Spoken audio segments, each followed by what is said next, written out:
Hello, Dr. Lombardo. How are you today? I am great. How are you doing? I'm good, thank you. Thank you. Happy to be here. That's awesome. We're so happy to have you here. Thank you for joining us again for the second Global World Happiness Agora.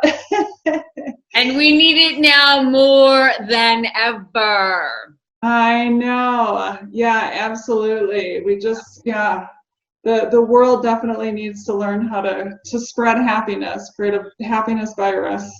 Yeah, exactly. And I think what's important to remember too is sometimes people think that if tough times are happening, you can't be happy. Like they're opposites. But even during challenging times, we can still have happiness. Right? I used to work in an oncology unit. Like the sickest of the sick were there, and literally I would go in each day and see who is still alive. I mean, that's how sick these people were.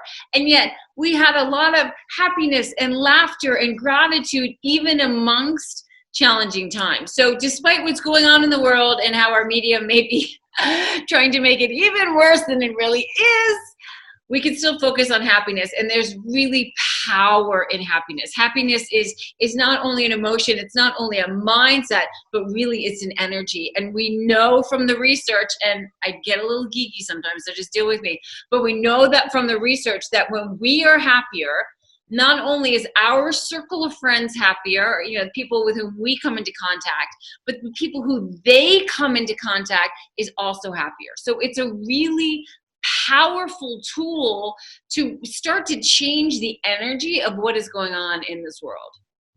Yeah, that's awesome. And I think too, like it's more important than ever during these times that we practice, these habits of happiness, which, just taking a step back, what is really happiness? What is happiness? Yeah. I always say happiness is not laughing and being giddy all the time, right? That's called being stoned. We're not advocating that.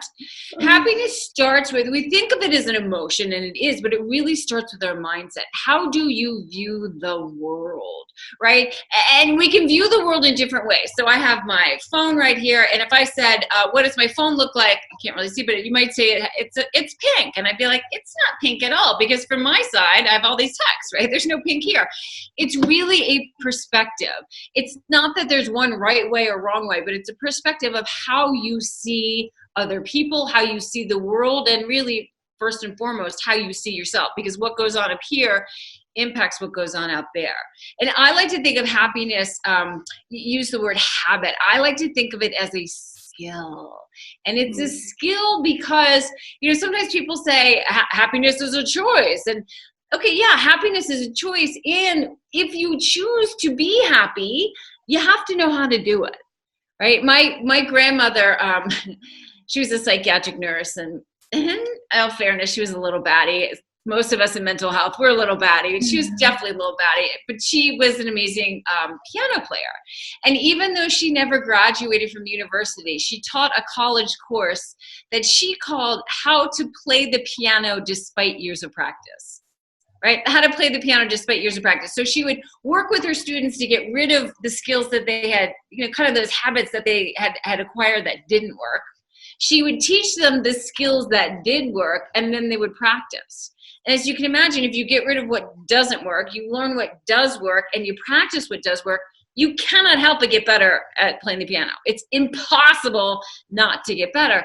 It's the same thing with happiness, right? So many of us have looked for happiness in all the wrong places, right? We've developed kind of skills that we think are going to bring us happiness: shopping, watching more, Netflix, getting on social media. But maybe those skills aren't necessarily the ones that are going to be so effective. So getting rid of the skills that you're using that aren't working for you, learning the skills that do, and then practicing those skills, truly, you cannot help but be happier if you do that. Yeah, no, that's great. And, we work together on a 21 Day to Happiness course, and I love practicing these skills. And I just can you just share a few of them with us? Yeah. So, again, it's all about mindset. It's all about how do you view the world. And so, certainly there are things like gratitude. What's going well? A lot of times, especially a brain on stress is really good at finding what's wrong. right? Finding what's wrong in the world and in our partner, our children, our friends, ourselves. But the opportunity is what is going right. And when you start to challenge yourself to say, okay, yeah, I know all this is not going so well. What's going right? What we start to do is literally start to rewire our brain. And if you think about, there's this concept in psychology called neuroplasticity, which just means we can rewire our brain so that maybe the way that we used to think becomes different than the way that we now think. And sometimes people say to me, oh, so you mean like repeat affirmations? No, it's not what I mean. I mean, how many of us have tried an affirmation like, I believe in myself? And part of us is like, no, I really don't, right? So we're not talking about superficial pretending. We're actually talking about literally rewiring your brain. So think about it. Every single thought you have, they're just nerves firing in a certain pattern within your brain, right? So, thought A may be this pattern, thought B may be this pattern. It's the same things with behaviors. In order for me to turn my head, there's certain nerves within my brain that have to fire in order to do that. Now, if you have a driver's license, then think about the first time you got behind the wheel of a car to learn to drive. Right? If you're anything like me, you're like, oh, where do my hands go? Right? How much do I turn the steering wheel? How much pressure do I put on the accelerator? Or as my 15-year-old who's learning how to drive asked me the other day, Mom, which one's the brake? Right? An excellent piece of information to have when learning to drive. But now when you get behind the wheel of a car to drive, you aren't thinking about that. You aren't focused on that because it's automatic. You've literally rewired your brain so that becomes automatic. It happens with our behaviors. It also happens with our thoughts, right? If I said A, B, C, you might start singing the alphabet song, right? Why? Because it's so wired in your brain. You heard it how many gazillion times as you were growing up. But here's the thing. You did not come out of your mama's womb singing the ABC song, right? That was learned. And anything we want can be learned. And as I said with my grandmother, those habits that aren't working can be unlearned and relearned. So the goal of our 21-day program and the goal in general is to say, how can you rewire your brain? My dog is barking. How can you rewire your brain so that it becomes automatic? Anything we do at the beginning is awkward and uncomfortable. And sometimes people will be like, I don't know, that gratitude stuff, it's kind of, it doesn't feel comfortable. It doesn't feel normal to me. That's because you're not used to doing it. But you do it for 21 days, you keep doing it, it becomes a habit. How many people out there say, oh my gosh, I have not brushed my teeth in 2 months. Oh my gosh, I just haven't done it. Nobody, hopefully. Like maybe we miss once, maybe we're tired and I don't do it one day. But the reason is because you have wired your brain so that brushing your teeth is not, you don't view it as this hardship. It's just something that you do. And the whole point of the course, of the 21-day course, is to have these bite-sized, palatable steps that you can take. Each video is like, 2 or 3 minutes, right? We're not saying, take 90 minutes to do this. You can do this in any facet of your life. You can do it while you're brushing your teeth or while you're driving or whatever it is, so that you hear one thing and you start to apply it in your life. And when you do that over and over and again, you rewire your brain so that this becomes your new norm. Yeah, no, that's awesome. And it's really, it's been amazing through the years. Just practicing. I remember the but and getting rid of the but and using and instead. And now I do that all the time. Yeah. And it's become a habit, but it was never my go-to, nor necessarily was gratitude. It was like I would see the negatives or the problems, or instead of being grateful for, and just making those little shifts and then practicing for a full day on it and then building on that skill set. It's amazing how the dominoes start to, affect your life, really. So. Yeah. And, I used to be a worrywart. Like I would worry about anything and everything. Give me a topic and I would figure out how I could worry about it. And I distinctly remember, I remember exactly where I was. I was on the street outside of my school, my psychology school. And there was another student, another woman who was in my year, and she was also a worrywart. And I remember looking at her being like, you don't have to be you don't have to worry. You can actually change your brain. You can change how you think about things. And then, as often happens when we give advice, I realized, oh, I'm the one who needs that advice. And so I literally, and this was before I've developed something called neuroregenerative training, which is how to rewire your brain. This was before I even had those skills, but kind of realizing, how do we rewire our brain?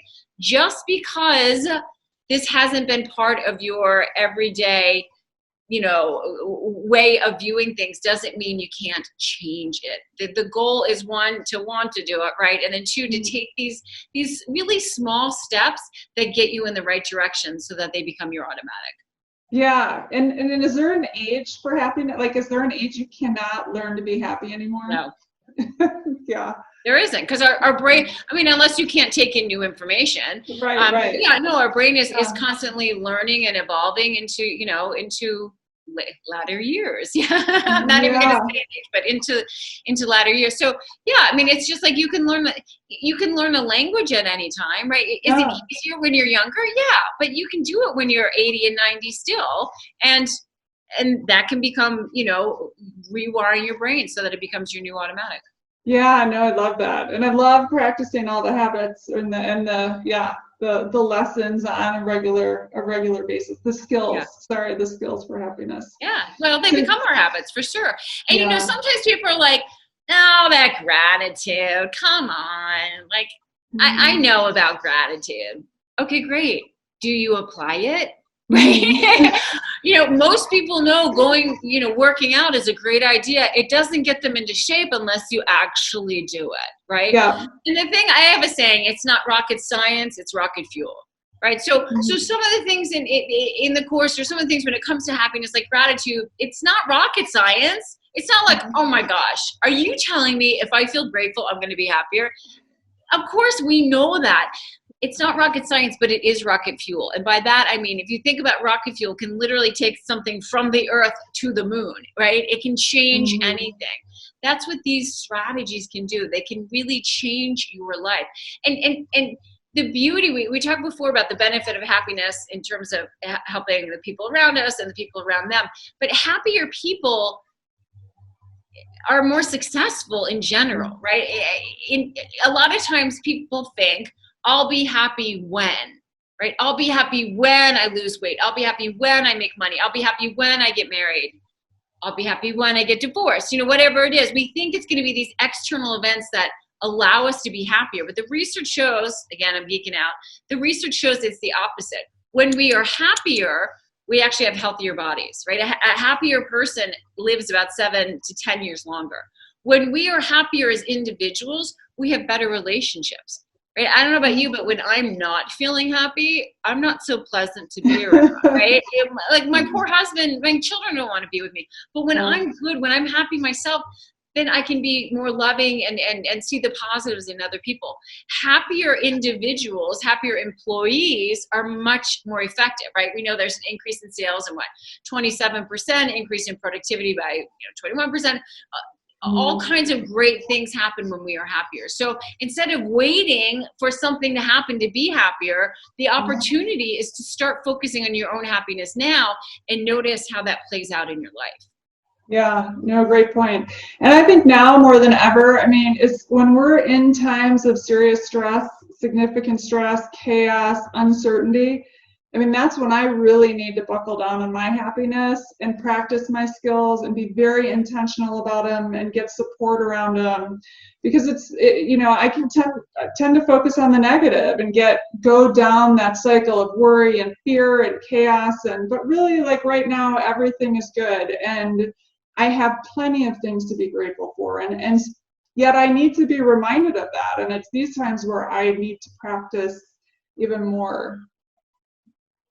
Yeah, I think we all do. And it's funny because sometimes people will say to me, oh, so you just want me to think happy thoughts, like pretend none of this is happening in the world? No, being happy doesn't mean you are unrealistic, right? But I have this saying, it's don't put your winter coat on in summer. So let me explain what I mean by that. I used to live in Dallas, Texas. And if you've ever been to Texas in the summer, it gets hot. But come January, February, it's a little chilly. I used to wear a jacket sometimes, right? So let's picture and imagine that it's August. It's 101 degrees outside in Dallas, and you have come to see me for our first session to work together. You say, I want to be happier. I'm like, great. I come out to meet you in the waiting room, and I'm wearing a parka and a hat and a scarf and mittens. It's 101 degrees out. What might you say to me? Why are you wearing that, right? Okay. And if I said, I know that it's not cold out now, but it will be in January. I'm just preparing myself. What would you say? Mm-hmm. You might be like, whether you overtly said it or not, you'd be like, she's a wackadoodle, right? That makes no sense at all. And yet when we worry about what might happen, that's like wearing our winter coat in summer. Yeah. Now, it's very different than having a winter coat in the closet, right? Having it when you need it. And by that, I mean, think about worst case scenario. If this happens, then what, right? Whether it's the health scare or the economy or whatever it is, and plan, what can you do to prevent it? If it does happen, what are you going to do to take care of it? Plan, but don't emotionally react as if it is imminent, right? Yeah. Have the winter coat in the closet, but do not wear it until you need it. Yeah. Definitely. And honor whatever emotions you feel, but don't act from that negative emotional state. Because when we do that, we never make really great decisions. So Exactly. Yeah. And our brain, is stressed out brain. And when I say stressed, in psychology, we call it distress, which is any emotion you don't want. It goes from 0 to 10, right? 0 distress is no distress. You just got off the massage table, right? And 10 out of 10 distress is overwhelmed. So if you're feeling sad at a 10 out of 10, you're crying, right? And not like a cute little tear glistening down, but like snot coming out of your nose crying, right? If you're angry at a 10 out of 10, you're probably yelling, or you have the proverbial steam coming out of your ears. We hopefully aren't at 10 a whole lot. We're probably not at 0 a whole lot either. What's important to realize is that when we are at a 7 out of 10 or higher, we use a different part of our brain. And it has nothing to do with intelligence, right? I got a couple degrees and blah, blah, blah. When I'm at a 7 out of 10 or higher, I don't think rationally, because we're not using this beautiful frontal lobe, which is what differentiates us from other animals, right? When we're in the green zone, we're in a lower level of stress, we engage in what we call executive functioning, problem solving, perspective taking. We can say, that's tough, and here's what's good. Right. But when we get into that higher level, I call it the red zone of 7 out of 10 or higher, we focus on the negative. And the reason is actually biological, because we're using more of our limbic system, which is fight or flight, emotional reasoning, but we see things in a different way. And in fact, when I'm working with my coaching clients, I always say, if you're in the red zone, if your stress or distress is at a 7 out of 10 or higher, don't let anything out of your mouth. That's when we see things we later regret, right? And don't put anything in your mouth, because that's when we consume things we later regret. Yeah. Awesome. Such great advice. So what are some of the other projects you're working on? I love all of your work. You do so much great work in happiness and Better Than Perfect. I love that book, but what are you passionate about? Given what's going on right now, I actually created, it's a masterclass on control stress. And it's using this neuroregenerative training of how to rewire your brain so that you feel better, even regardless of what's going on out in the real world, right? We can't necessarily control what's going on out there, but we can control how it impacts you. And so it's a very strategies, tools-based. It's not theory. It can be better. It's very much, here are things that you can do to help your mindset so you don't feel so overwhelmed. Amazing. Wonderful. And how can people find out about it? How can people find out about it? Yeah. Well, I just created the course. I haven't figured out how to share it yet. How about go to your website? Yeah. How about on my Instagram? I'm gonna post. That's what I'm gonna do. Decision has been made. I like it. Dr. Lombardo, Dr. E. Lombardo. Very soon. Cool. Very soon it will be there. Well, actually, by the time this goes live, we'll have it up there. So go to my Instagram. You better click it and find out some more information, because here's the thing. There's craziness going on in the world. It doesn't mean that you need to be crazy. And what happens when we're so overwhelmed with stress is not only does it impact our physical health negatively, right? I mean, the stress of this health scare is increasing the likelihood that you're going to get sick. No. Not only does it help your mind in terms of your happiness, it helps your relationships. It helps, how productive you can be at work. And it also, if you are a role model for anyone, whether you have children or you interact with other adults, to be that beacon of peace and calm, or at least more peace and more calm than what other people are having, is going to be a real gift to give to yourself and to those around you. Yeah, that's amazing. Well, I've learned so much from you, and your work is in our Hopeful Minds program and our Hope work. We have the distress scale. We teach the kids that, and of course the happiness work in the company. And I want to thank you so much for all you're doing, to improve the lives of others. You've touched so many. And thanks for taking the time to chat today about happiness and share your message with the world. Thanks for all you do, because you are tireless on this pursuit of promoting hope and happiness. And I really applaud you, and I feel very honored to get to be part of it. So thank you. Thanks.